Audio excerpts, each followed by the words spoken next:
आज की क्लास की शुरुआत हम करते हैं। जो कट पोर्शन होगा उसमें कैसे सेंटर ऑफ मास ढूंढा जाए। यहां से फॉर एग्जांपल एक सवाल ही ले लेते हैं।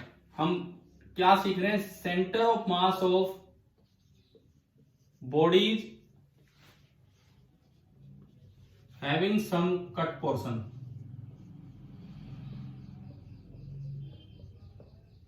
अगर कुछ कट पोर्शन है एरियल मासेज में तो कैसे आप सेंटर ऑफ मास निकालेंगे। सपोज सीधा हम शुरुआत करते हैं एक सवाल से। क्वेश्चन दिया गया है कि एक प्लेन डिस्क है, दिस इज अ डिस्क, ये ओरिजिन है। जो आपको एक्सिस सिस्टम दिया गया है उसका ये ओरिजिन है, ये है एक्स एक्सिस एंड ये आपने मान ली वाई एक्सिस, ऊपर वाई एक्सिस है, ठीक है।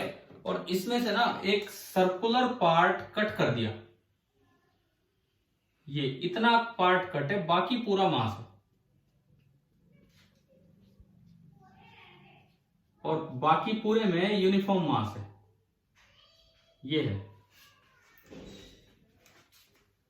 इस पूरे सर्कल का जो रेडियस है दैट इज आर, इस पूरे सर्कल का रेडियस आर है। अब आपको लोकेट करना है, कोऑर्डिनेट्स निकालने हैं सेंटर ऑफ मास के। Find the coordinates of centre of मास। अगर ये पूरी डिस्क होती, अगर ये कंप्लीट डिस्क होती तो कहां होता सेंटर ऑफ मास?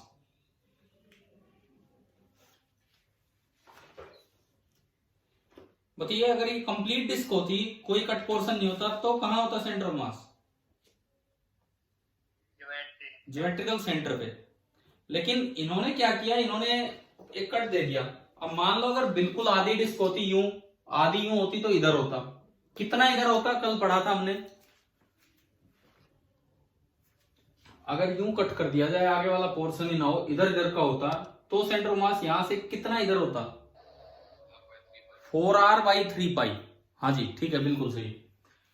अब यूं बताओ, पहली बात, क्या centre of mass Y axis पे होगा कि एक्स एक्सिस पे होगा? सबसे पहला सवाल ये, क्या centre of mass Y axis पे होगा कि एक्स एक्सिस पे होगा? फर्स्ट क्वेश्चन हमारा ये आता है। देखते हैं। अगर मैं इस एक्सिस के अबाउट देखूं, एक्स एक्सिस के अबाउट, तो बड़ा सिमेट्रिक डिस्ट्रीब्यूशन है, जितना मास ऊपर है उतना ही मास नीचे है। यानी कि इस लाइन से ना तो सेंटर ऑफ मास ऊपर होगा ना नीचे होगा, तो यानी कि सेंटर ऑफ मास इस लाइन पे होगा। फिर मैं यहां देखता हूं, बताओ यहां ज्यादा मास है या कट वाली साइड ज्यादा मास है? किधर ज्यादा मास है? Left side. हाँ, इधर की साइड ज्यादा मास है, तो सेंटर ऑफ मास इधर होगा। तो मतलब पहले हमने यूं पता किया, ऊपर नहीं है नीचे नहीं है बीच में है कहीं, फिर यूं पता किया इधर नहीं है इधर है। इसका मतलब एक चीज हमें पता लगी, क्या कि सेंटर ऑफ मास यहां कहीं होने वाला है, यहां कहीं होने वाला है। इसका मतलब इसके कोऑर्डिनेट की शेप कुछ ऐसी आनी है कि उसका एक्स कोऑर्डिनेट नेगेटिव होना है और उसका वाई कोऑर्डिनेट कितना होना है? 0। ये बताओ, ये शेप आई दिमाग में? कैसे ढूंढा हमने? Yes sir. ठीक है, देखो कई बार क्या होता है, जैसे 4 ऑप्शन है, 2 तो इसी तरह से रिजेक्ट हो जाते हैं। आपको ये तो पता लग ही गया है भाई किस फॉर्म का होगा, तो एक्स कोऑर्डिनेट नेगेटिव और वाई कोऑर्डिनेट 0, तो एटलीस्ट 2 ऑप्शन कई बार इस तरह से भी रिजेक्ट हो जाते हैं। हम अभी एरियल मास की बात कर रहे हैं, जो सिंपल एरियल मास था उसकी हम बात कर रहे हैं। देखो अब इसमें इधर होगा तो कैसे निकालें? ये कट पोर्शन वाले क्वेश्चंस में हम कैसे करें? इसका तरीका देखिए पहले तो, प्रॉपर मेथड। पूरा मेथड क्या है, आप रिमेनिंग पार्ट की सरफेस मास डेंसिटी मान लीजिए। Let the surface mass density, क्या सिंबल होता था? लैम्डा, सिग्मा या रो? हाँ जी, लैम्डा या सिग्मा या रो, क्या सिंबल होता था सरफेस मास डेंसिटी का? सिग्मा। तो हमने मानी कि सरफेस मास डेंसिटी इसकी सिग्मा है।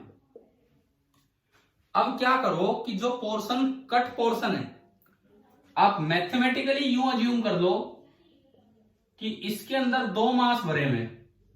एक तो ये पूरा सिग्मा से भरा हुआ है और एक डेंसिटी माइनस सिग्मा से भरा हुआ है। मैथमेटिकली तो कुछ फर्क ही नहीं हुआ क्योंकि जुड़ के मास जीरो ही हो जाना है। समझ गए हो?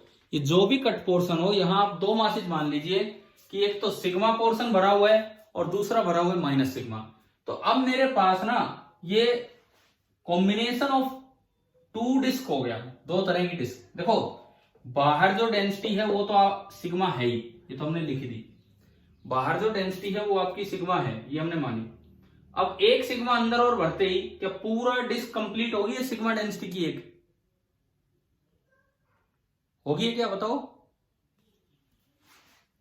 हाँ जी बताओ। मैंने यूं मान लिया कि खाली में एक तो सिग्मा डेंसिटी भरी है, एक माइनस सिग्मा। सिग्मा यहां भर दी और सिग्मा बाहर भी, तो एक तो कंप्लीट डिस्क बन गई सिग्मा डेंसिटी की और एक छोटी डिस्क बन गई माइनस सिग्मा डेंसिटी की। बताइए क्या ये दो पार्ट समझ में आए क्या? Yes sir.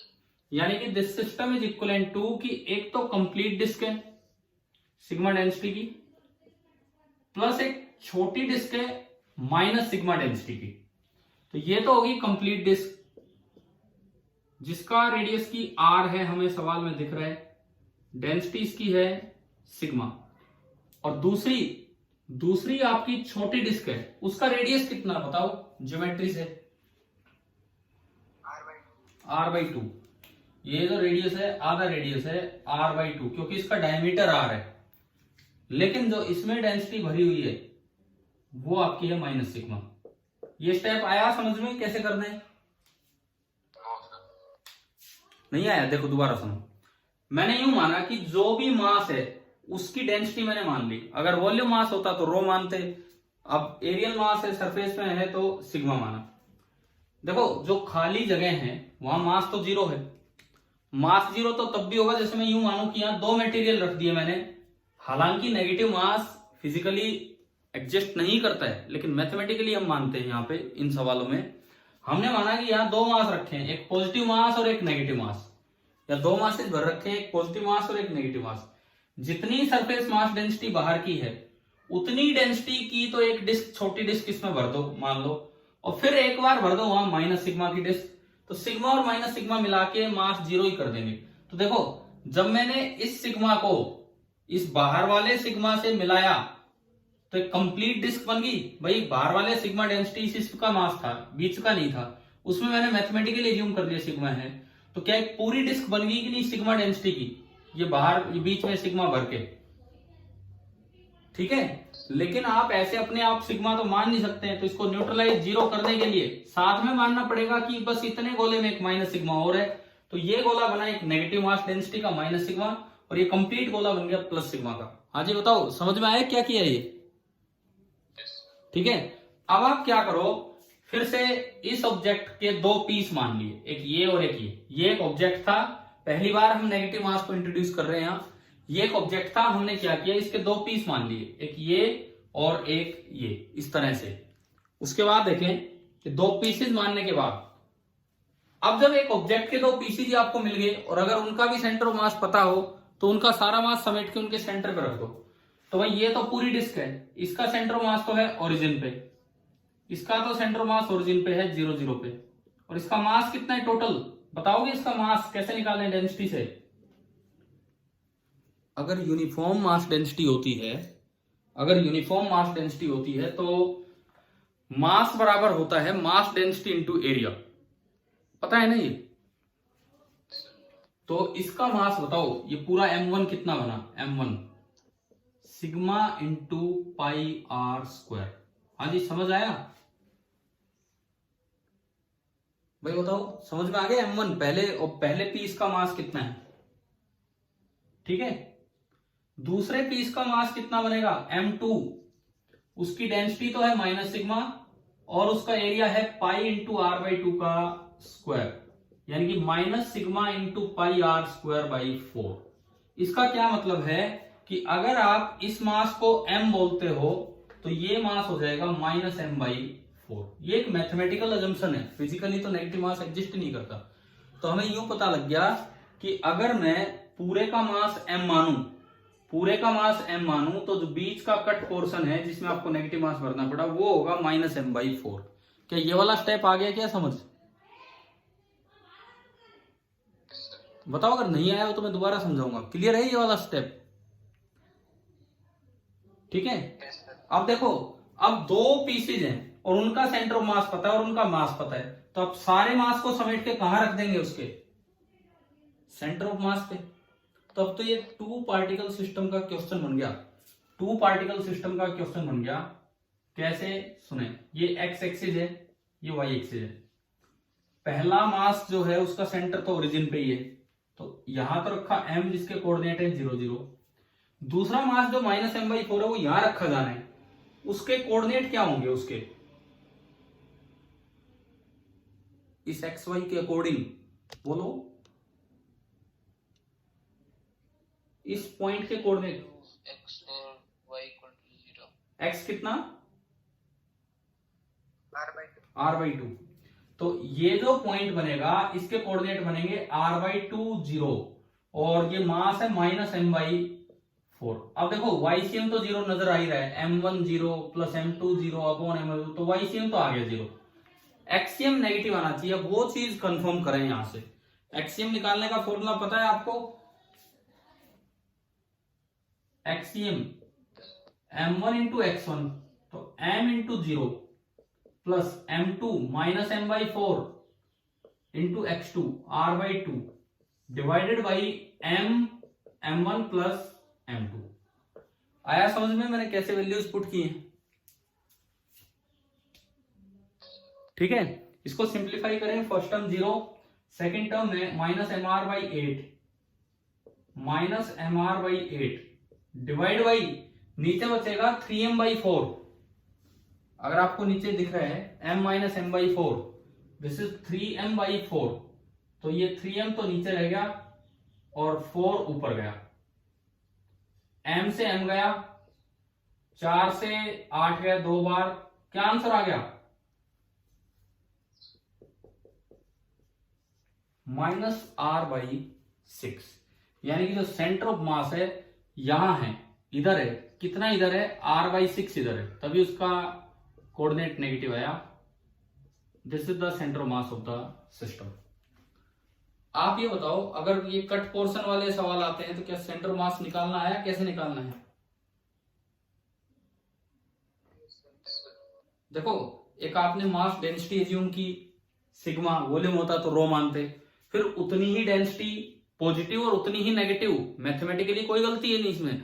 आप कई बार इक्वेशन सोल्व करते हो, कैसा हम नहीं कर देते हैं कि 2 ऐड किया दोनों साइड, फिर 2, या फिर दोनों साइड ऐड करो, या फिर एक साइड 2 ऐड किया तो उस साइड घटाना भी पड़ता है। तो वही बात हो गई है जी। और उसके बाद पूरे को एक साथ देख लो, और फिर बचा हुआ नेगेटिव एक साथ देख लो, और फिर उनको 2 पार्टिकल बनाते हो आप कर लो। एक तरीका तो ये है। इसी चीज को करने का डायरेक्ट फॉर्मूला सुनो, जिसमें आपको मास डेंसिटी वगैरह एज्यूम नहीं करनी पड़ेगी। इसी तरीके से वो फॉर्मूला निकलता है। ये जो हमने मेथड यूज किया है, इसी मेथड से वो फॉर्मूला निकलता है। वो फॉर्मूला है कि अगर ऐसा कट पोर्शन कहीं आए तो आप मास के चक्कर में ही मत जाओ। X coordinate of centre of मास के चक्कर में ही मत जाओ आप। एक नया फॉर्मूला, A1 मतलब पूरे का एरिया, बिना कट किए हुए पूरे का एरिया, इंटू x1 पूरे का centre of mass, minus, plus नहीं माइनस, A2 केवल कट पोर्शन का एरिया, x2 केवल कट पोर्शन का सेंटर ऑफ मास, और डिवाइडेड बाई, जैसे वहां आता था m1 प्लस m2, यहां आएगा A1 माइनस A2। YCM चाहिए बिल्कुल ऐसे ही कट पोर्शन वाले सवालों में, अगर बचा हुआ सारा यूनिफॉर्म है तो A1 Y1 minus A2 Y2 upon A1 माइनस A2। आपको अगर ये फॉर्मूला यूज करना आ जाता है तो आपको ना कोई सिग्मा मानने की जरूरत नहीं है। देखो, इससे करके देखते हैं। मुझे YCM तो निकालने की जरूरत नहीं, हो तो 0 है, मुझे दिख रहा है पहले ही। मुझे XCM निकालना है, इस फॉर्मूले से करते हैं। A1 मतलब पूरे का एरिया बताओ आप कितना है। कोई मास पे नहीं जाना मुझे, सिग्मा नहीं मानना। बिना कट किए हुए पूरे का एरिया कितना है बोलो? बिना कट किए हुए अगर मैं पूरे का एरिया देखूं तो कितना होगा? πr², ठीक है, इंटू x1। बिना कट किए हुए पूरे का सेंटर ऑफ मास कहां है? इस सिस्टम के अकॉर्डिंग, XY के अकॉर्डिंग 0, तो πr² इंटू 0, ये पहला। माइनस A2 केवल कट पोर्शन का एरिया, कट पोर्शन का एरिया कितना है, pi are square by 4 into x2, उसका सेंटर ऑफ मास कहां है कट वाले का, एक्स कोऑर्डिनेट, बोलो r/2 डिवाइडेड बाई A1 माइनस A2 pi are square minus pi are square by 4। तो अगर मैं इसको सिंप्लीफाई करूं, पाई आर स्क्वायर कॉमन आके ऊपर नीचे से कैंसिल हो गया, ऊपर ये तो जीरो ही है, ये पाई आर स्क्वायर कट लिया, ऊपर बचा माइनस r/8 डिवाइडेड बाई नीचे ये 3/4 बचेगा, 3/4 पाई आर स्क्वायर कट लेगा, 4 ऊपर गया तो माइनस r/8 इंटू 4/3, 4 से 2, तो बताओ क्या सेम आंसर आ गया कि नहीं, समझ आ गया आपको। ये क्या है, जस्ट अभी जो टेक्निक आपने लगाई थी उसी को शॉर्ट में करने का तरीका है, कोई ऐसा नहीं कि बहुत कहीं अलग सा ही फॉर्मूला आ गया, सेम वो टेक्निक। अगर आप उसमें वैल्यू पुट ना करो, अगर आप उसमें वैल्यू पुट ना करो, आप सिग्मा मान के चलो, पहला मास मान के चलो, पूरा एरिया देखो उसी से बना ये फॉर्मूला और कहीं से नहीं बना, मैं आपको दिखा देता हूं। बाकी आपको अब ये तो समझ में आ गया होगा कि आगे से जब ये सवाल आए तो हमें सिग्मा मानने की जरूरत नहीं पड़ेगी, क्या आप डायरेक्ट कर लेंगे ऐसे इस मेथड से, ठीक है, क्योंकि उसमें मास कैलकुलेट करने पड़ते हैं और भी कई काम करने पड़े थे उसमें। लेकिन आप ये देखो कि वहीं से बना है फॉर्मूला, कैसे, आपने इसमें दो मास भरे, दो डेंसिटी भरी, sigma and minus sigma, sigma and minus sigma. Sigma density क्यों भरते हैं, ताकि बाहर वाले से यूनिफॉर्मली मैच हो जाए, बाहर की डेंसिटी हम सिग्मा मान के इसमें सिग्मा भर रहे थे ताकि बाहर वाले से यूनिफॉर्मली मैच हो जाए, इस तरह से। अब देखो पूरे का एरिया आपने A1 बोला है, कंप्लीट का विदाउट कट, तो जब पूरा सिग्मा सिग्मा मिलके बैठेगा तो M1 हो जाएगा सिग्मा इंटू A1, खाली कट पोर्शन में भरा है माइनस सिग्मा, वो सिग्मा तो गया उसके साथ, उसका एरिया आपने A2 बोला है, तो उसका मास हो गया माइनस सिग्मा इंटू A2, ठीक है। अब आपने जो ये M1 रखा, सपोज इसका सेंटर मास का कोऑर्डिनेट है x1 और जो M2 रखा उसका सेंटर मास का कोऑर्डिनेट है x2, तो हमारा जो जनरल फॉर्मूला होता है, जनरल फॉर्मूला तो ये होता है M1 x1 plus M2 x2 divided by M1 plus M2। ये तो माइनस वाला तो फॉर्मूला अभी पढ़ लिया, पढ़ा है ना हमने ये वाला तो फॉर्मूला, ये जनरल फॉर्मूला, इसमें वैल्यूज पुट की मैंने, M1 x1 sigma into A1, A1 पूरा एरिया है क्योंकि मैंने अंदर वाला सिग्मा जो भरा था वो भी उसके साथ इंक्लूड कर दिया, इंटू x1 प्लस ये है minus sigma A2 into x2 divided by M1 sigma A1 plus M2 minus sigma A2। Sigma common आके कैंसिल हो गया और ये बना A1 x1 minus A2 x2 divided by A1 माइनस A2। बताओ भाई फॉर्मूला कैसे आया, क्या ये आपको समझ आ गया कि नहीं, ठीक है। मतलब एरियल मास में जो काम हमारा चल रहा था, एरियल मास में अगर कट पोर्शन आए तो आपको किस तरह से ये चीज देखनी है, वो इस क्वेश्चन के थ्रू आपको सिखाई गई। और ये एक बड़ा इंपॉर्टेंट कॉन्सेप्ट है फॉर IIT JEE एग्जाम, क्योंकि उसमें आते रहते हैं इस तरह के सवाल। और मैंने कल परसों भी पिछले लेक्चर में कल भी बोला होगा कि खाली एक चैप्टर में नहीं, खाली एक चैप्टर में नहीं, पता नहीं किस किस चैप्टर में इस तरह के क्वेश्चन आ जाते हैं। जैसे मान लो, देखो मैं कट पोर्शन की तरह अगर आप देखो तो मैं एक दो क्वेश्चन पूछता हूं आपसे, जिसमें कहीं नहीं बोला होगा कट पोर्शन है, लेकिन आपको खुद देखना होगा कैसे है।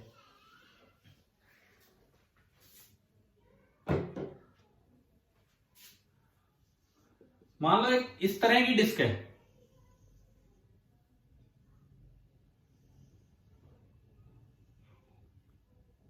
ये कैसी डिस्क है समझ में आ रहा है, इस तरह की डिस्क है, इसे बोलते हैं हाफ एन्युलर डिस्क। एन्युलर मतलब जिसके, एक मैं आम भाषा की बात करूं, कॉमन भाषा की, हमारी भाषा की, एक वाशर वर्ड सुना क्या आपने, वाशर? अरे बताओ, वैसे कभी फिटिंग विटिंग में लगाते हैं उनमें, सुना है क्या वाशर? देखा भी होगा, कैसा होता है वाशर, किसको बोलते हैं, कैसा होता है वाशर जो पेज वगैरह लगाते हैं उनमें बोलते हैं वाशर लगाते हैं, वाशर सुना है क्या, किसको बोलते हैं वाशर? किसको बोलते हैं बताना, कैसा होता है? रबर के होते हैं। हैं कैसा होता है? रबड़ के होते हैं, लेकिन इस तरह के होते हैं कि बीच में कट है।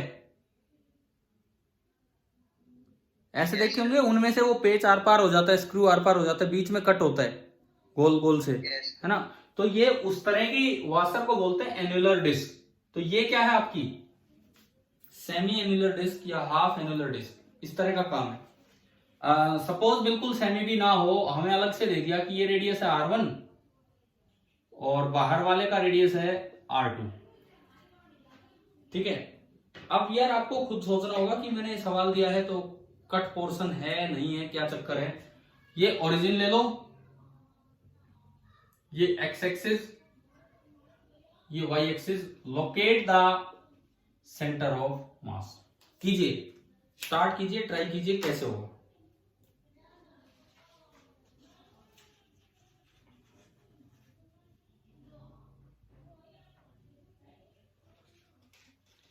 एक दो सवाल हम कट पोर्शन की प्रैक्टिस के लिए दे रहे हैं कि आपके खुद दिमाग में है कि भी कैसे करना है।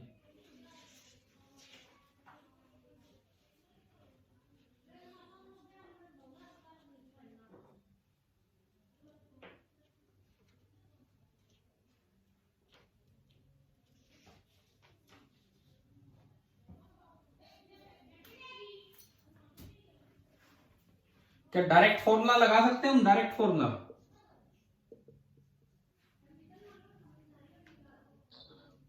डायरेक्ट फॉर्मूला क्या है? एक्सीएम निकालूं कि वाईसीएम निकालूं? ये बताओ आप, क्या चीज निकालने की जरूरत है? वाईसीएम। एक्सीएम तो जीरो ही आएगा, इसी पे मिलना है। वाईसीएम तो भाई आप इसको यूं मानो कि एक पूरी सेमी डिस्क थी, उसमें से एक पोर्शन कट हो रहा है। हमें क्वेश्चन वाला नहीं कह रहा कट हुआ है, आपको खुद मानना होगा। तो फॉर्मूला क्या है जो अभी पढ़ा? शॉर्ट फॉर्म पढ़ा दिया आपने फॉर्मूला, ठीक है? A1 बताओ, A1 कितना? मैं एक बार चारों वैल्यू लिख लूं फिर मैं आगे बढ़ूंगा। A1 कितना? A1 कितना बिना कट पूरा एरिया?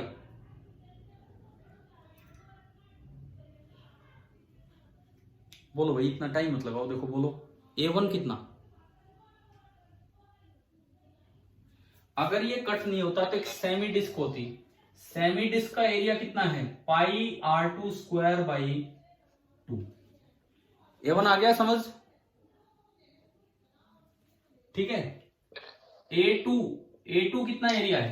केवल कट पोर्शन का एरिया। मैं लिखूं उससे पहले बोला करो ना, πr²/2। ठीक है जी, दो काम तो हो गए। अब A1 के साथ उसका Y1 और A2 के साथ इसका Y2। A1 मतलब पूरा, अगर ये सेमी डिस्क होती तो उसका सेंटर ऑफ मास कितनी ऊपर होता? कल जो फॉर्मूले पढ़े उनसे।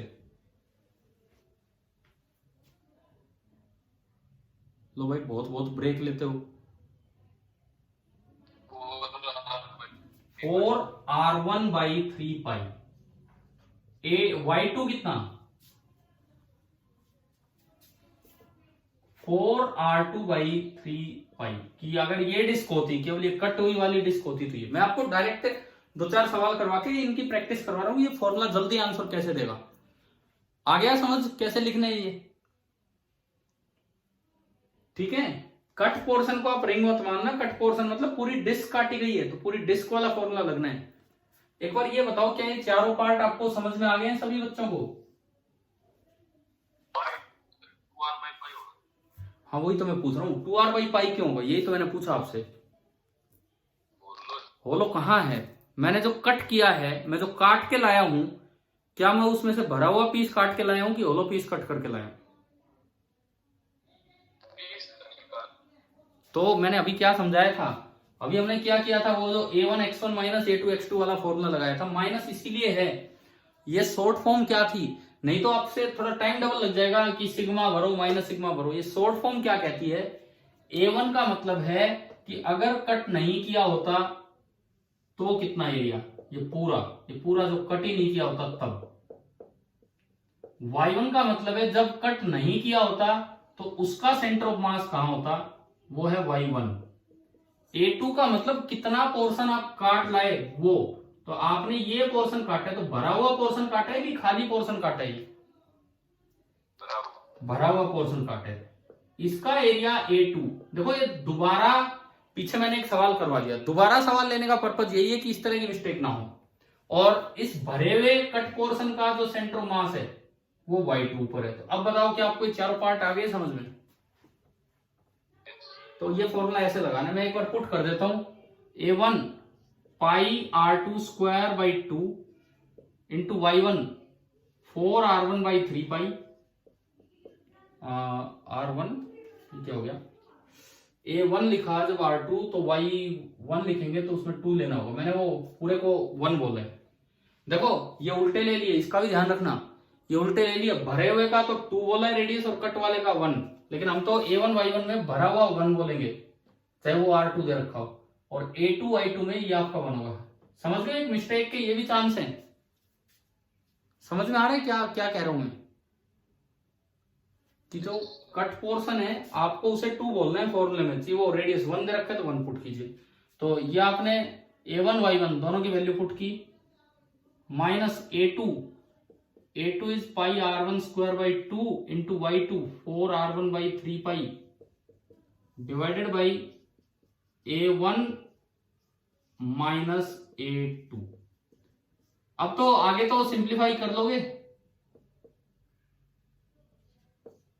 हाँ भाई, मुझे और सिंप्लीफाई करने की जरूरत नहीं है, जो कॉमन आए काट दो, एलसीएम एलसीएम ले लो, लेकिन तरीका समझ में आया कि नहीं आया? क्वेश्चन क्लियर है कि नहीं बताओ? Yes sir. ठीक है, तो मैं एक और देता हूं, क्योंकि इसमें आप ढंग से बता नहीं रहे थे, एक और देता हूं, उसमें बताएंगे कि कहां है सेंटर ऑफ मास।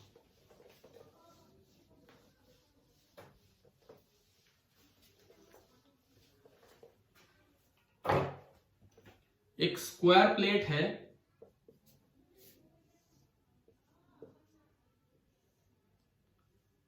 ये पूरी स्क्वायर टाइप प्लेट है, ये 2A, ये 2A, लेकिन 1/4 पोर्शन कट है। ये देखो मैंने यहां नहीं लगाई कोई लाइन, बिल्कुल सिमेट्रिक 1/4 पोर्शन कट है। इसका सेंटर मास लोकेट कीजिए, कहां होगा? इसके सेंटर मास के कोऑर्डिनेट्स बताने आपको कि कहां होंगे, एक्स और वाई।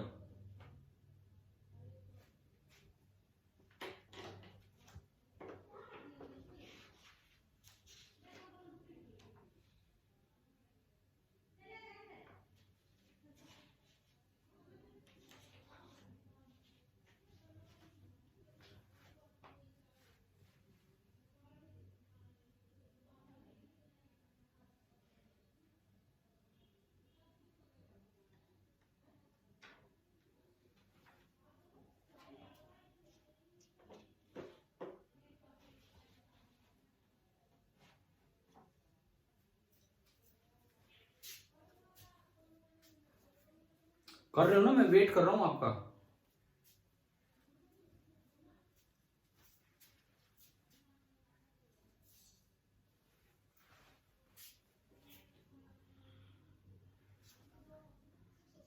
A1 लिखवाना, A2 लिखवाना, X1 लिखवाना, Y1 लिखवाना, X2 लिखवाना और Y2 लिखवाना, फिर बढ़ेंगे आगे। A1 कितना है बोलोगे? A1 पूरे का एरिया बिना कट किए 4A स्क्वायर। हाँ बिल्कुल सही। और A2 कितना है केवल कट पोर्शन को देखें तो? A square. अब X1 Y1 बोलो, X1 Y1 पूरे का सेंटर ऑफ मास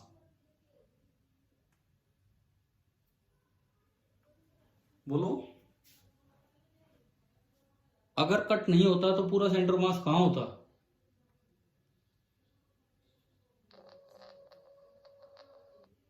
बोलो यार, अगर कट नहीं होता तो पूरा सेंटर मास कहां होता? पूरे स्क्वायर प्लेट का सेंटर पे होता है। सेंटर मतलब कहां होता? बोलो X1 Y1 कितने?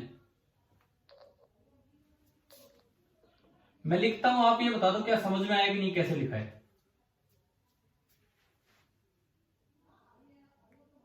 बताओ समझ आया कि नहीं आया? अगर कट नहीं होता, यहां भी मास होता तो पूरी प्लेट का सेंटर मास होता बिल्कुल सेंटर पे, और उसका सेंटर के कोऑर्डिनेट क्या होते हैं? एक्स कोऑर्डिनेट भी ए और वाई कोऑर्डिनेट भी ए। हाँ जी, आ गया समझ? वॉइस ब्रेक हो रही है, सुन नहीं रहा, कोई नहीं। देखो अब इधर देखो तो यार, क्या ये बोर्ड पे जो लिखा है ये समझ आ गया?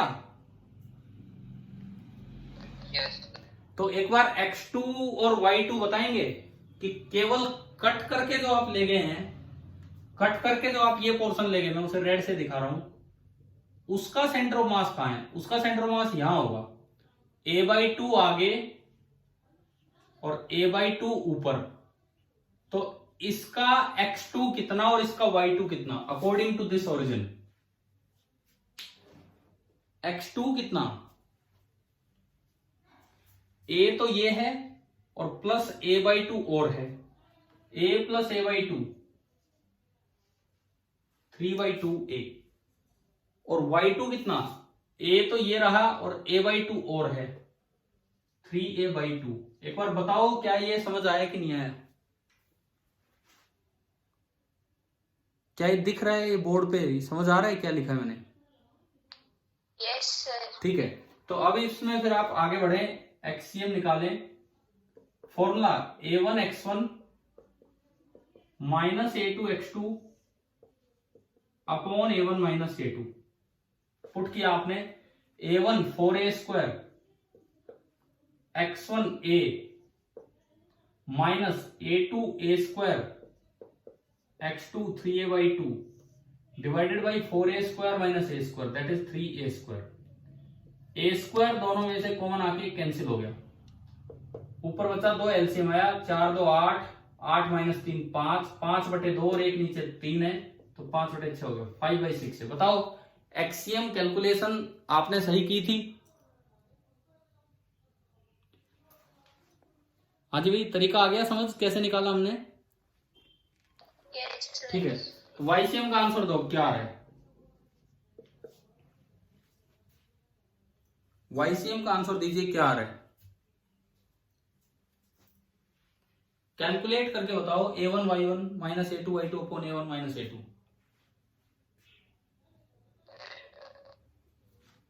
सेम आएगा? सेम आ रहा है आपका?